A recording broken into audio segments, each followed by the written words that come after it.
Bonjour à tous, voici ton message pour toi qui tombe sur cette petite vidéo. Allez, on y va. Quel est le message que l'on te souhaite te donner aujourd'hui?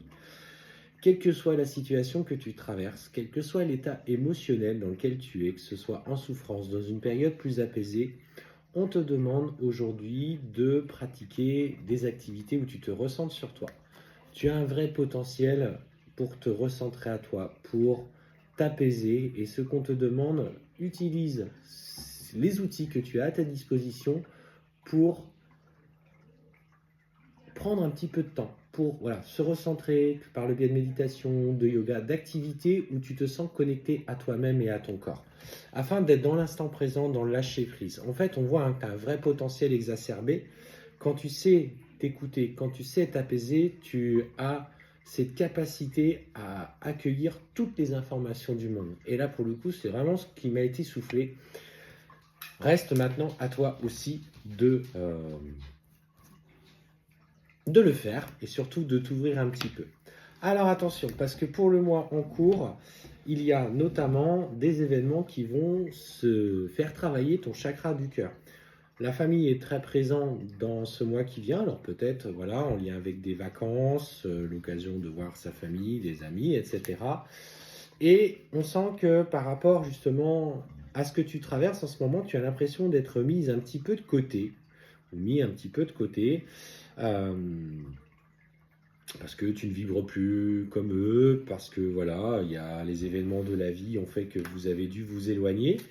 Et tu as encore ce petit pas à travailler. Il y a des petites réminiscences d'émotions qui remontent. Pourquoi j'ai été rejeté? Pourquoi je me sens abandonné par ces personnes? Pourquoi je trouve ça injuste alors que j'ai donné, etc., etc.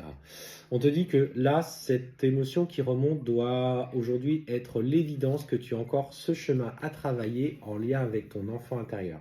Il y a encore matière à faire et ça se passe par ton potentiel qui va du coup être sollicité. Donc on te dit travaille, tu vois, travaille sur ton enfant intérieur pour aller guérir par rapport à ça. Parce qu'il y a clairement un blocage karmique.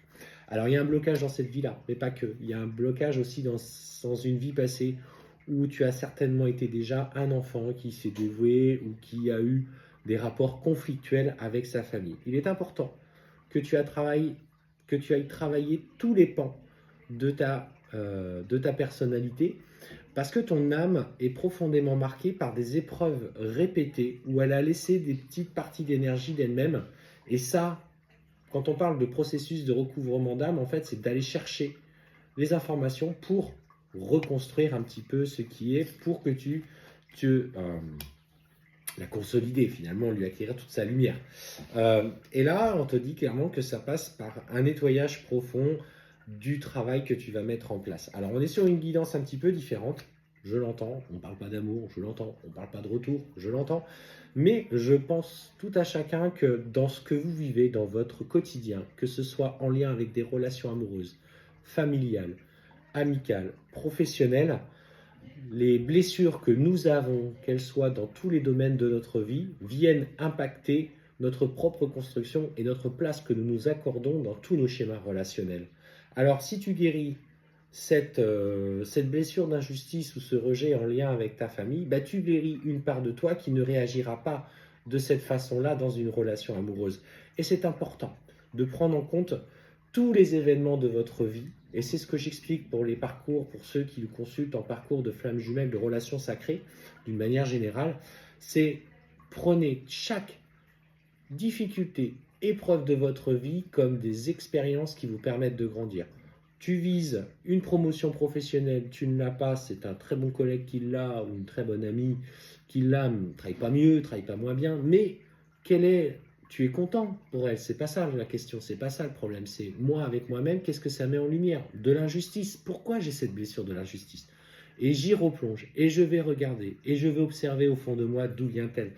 Tout vient de votre enfant intérieur, en tout cas dans cette incarnation. Et cet enfant intérieur porte aussi lui-même les fragments de vos vies passées. N'ayez pas peur de faire ce travail. Si vous n'y arrivez pas tout seul, par la méditation, par quelconque méthode qui vous parle. Alors effectivement, on a les lectures d'âme que nous pratiquons. Des fois, il y a les vies antérieures qui révèlent énormément de choses sur des blessures qui en fait se transposent de vie en vie, où il y a des vrais changements, des vrais basculements. Et on te dit, tu vois, que ce travail que tu es en train de faire, qu'il soit en lien ou pas avec une relation, va créer une tension et un ralentissement avec une relation avec la personne que tu as dans ton cœur. Parce que tu seras en train d'épurer sur un autre plan, sur un autre schéma d'autres relations et tu seras en tension. Parce que quand tu es pur, tu n'es jamais apaisé. Tu es d'abord dans une phase émotionnelle où tu as besoin de libérer et c'est dans la libération, au final, que tu retrouves la paix et l'équilibre. Donc, n'aie pas de doute, n'aie pas de peur de ce que tu es en train de mettre en place.